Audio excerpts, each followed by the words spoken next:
এক দফা দাবিতে 4 ঘন্টার বেশি সময় ধরে রাজধানীর সায়েন্স ল্যাব মোড় অবরোধ করে রেখেছে 7 কলেজের শিক্ষার্থীরা বলছে তাদের দাবি আদায় না হওয়া পর্যন্ত তারা আন্দোলন চালিয়ে যাবে।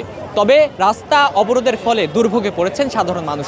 যদি এই মুহূর্তে রাস্তার পরিস্থিতি একটু দেখানোর চেষ্টা করি, সড়ক দেখতে পাচ্ছেন যে 7 কলেজের যে সকল শিক্ষার্থীরা রয়েছে তারা কিন্তু তাদের যে সকল দাবি রয়েছে সেই দাবি নিয়ে তারা সায়েন্স ল্যাব মোড় অবরোধ করে রেখেছে। যদি একটু জানিয়ে রেখে রাজধানীর 3টি গুরুত্বপূর্ণ জায়গা কিন্তু তারা আজকে বন্ধ করে রেখেছেন তাদের এক দফা দাবিতে।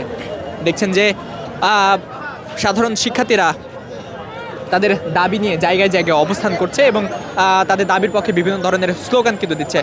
মূলত 2017 সালে রাজধানীর 7টি কলেজকে একত্রিত করে ঢাকা বিশ্ববিদ্যালয়ের অধীনস্থ করা হয়েছিল এবং অধিভুক্ত 7 কলেজ করা হয়েছিল। তবে সেই 7 কলেজ থেকে মুক্তি নিতেই শিক্ষার্থীরা কিন্তু আন্দোলন করেছিল এবং একটি স্বতন্ত্র বিশ্ববিদ্যালয় গঠনের দাবি কিন্তু তারা জানিয়েছিল। দেখছেন যে তারই দাবিতে ঢাকা কেন্দ্রীয় বিশ্ববিদ্যালয় প্রস্তাবিত ঢাকা কেন্দ্রীয় বিশ্ববিদ্যালয় কিন্তু হয়েছে এবং সেই কেন্দ্রীয় বিশ্ববিদ্যালয় অধ্যাদেশ জারির দাবিতে মূলত আজকে তারা অবস্থান করছেন এবং একটু কথা বলার চেষ্টা করব এখানে উপস্থিত শিক্ষার্থীদের সাথে এবং জানার চেষ্টা করব।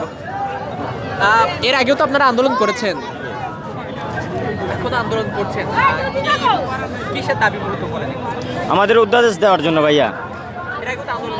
হ্যাঁ, না আমাদের শুধু আশ্বাস দিতেছে আজকে না কালকে না আজকে, এই নিয়ে আমাদের জানুয়ারির প্রথম দিকে আমাদের অধ্যাদেশ দেওয়ার কথা ছিল, কিন্তু 15 তারিখ দিবে বলছে। তারপর আমরা বুঝতে পারছি রাষ্ট্রের যে কলা কৌশল, ওরা যে পরিকল্পনা করতেছে তা আমাদের বাস্তবায়ন হবে না। মনে হয় না 15 তারিখে তারা অধ্যাদেশ দিবে না, তারা আমাদেরকে ডেট দিয়ে পিছাইতেছে।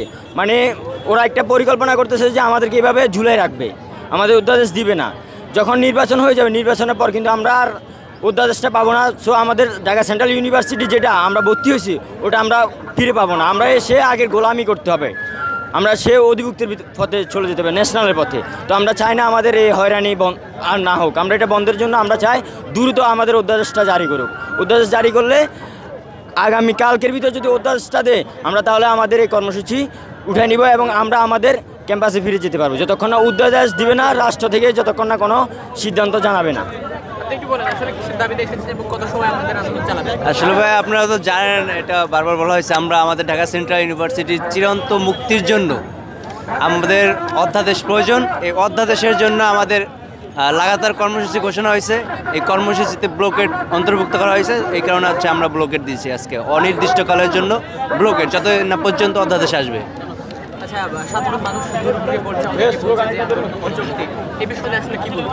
আসলে সাধারণ মানুষ ভোগান্তিতে পড়ছে বা পড়ুক, এটা আমরাও চাই না। মানে সাধারণ মানুষ বা দেশের জনগণ, যে কোনো একজন জনগণকে রক্ষার দায়িত্ব কার? আমাদের না সরকারের অবশ্যই। তাহলে সরকারকে আমরা ইনফর্ম করেছি যে আমরা আগামীকাল ব্লকেটে যাচ্ছি। তাহলে এখন সরকারের দায়িত্ব জনগণের ভোগান্তি কমানোর। এখন সরকার এটার সিদ্ধান্ত নিচ্ছে না, এটা আমরাও চাই দ্রুত সিদ্ধান্ত নিক, জনগণের ভোগান্তি কমুক, অধ্যাদেশটা দিয়ে দেয়, এটা সরকারের সিদ্ধান্ত। দর্শক, দেখানোর চেষ্টা করছি দীর্ঘ 4 ঘন্টার বেশি সময় ধরে রাজধানীর এই গুরুত্বপূর্ণ সড়ক অবরোধ করে রেখেছে 7 কলেজের শিক্ষার্থীরা। যদি একটু জানিয়ে রাখি, তাঁতিবাজার মোড়ও কিন্তু তারা অবরোধ করে রেখেছে অধ্যাদেশ জারির দাবিতে, এক দফা দাবিতে মূলত তাদের এই অবস্থান।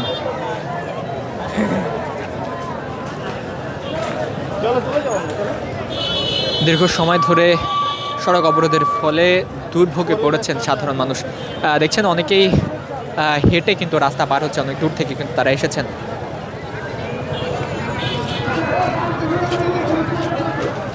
আমরা একটু কথা বলার চেষ্টা করব। কথা বলবেন যে এই রাস্তা অবরোধের ফলে আপনাদের ক্ষতি হচ্ছে?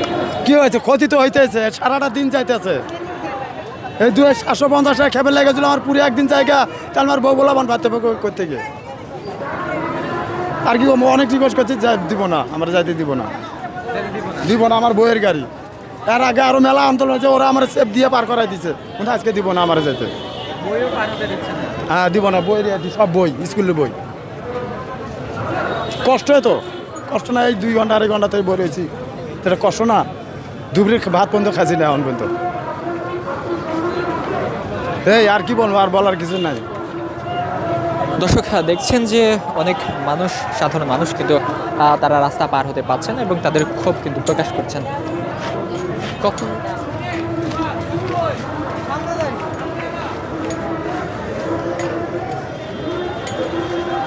দেখছেন যে দীর্ঘ সময় সড়ক অবরোধ করার ফলে তীব্র যানজটের সৃষ্টি কিন্তু হয়েছে।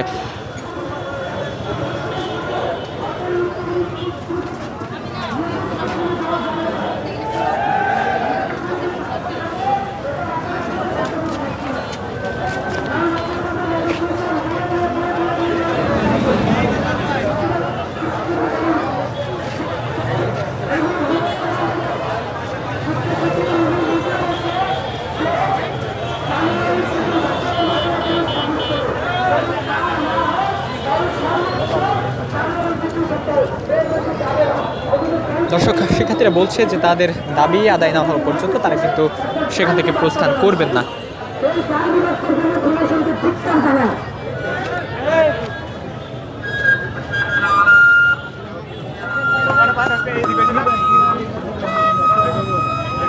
Hey,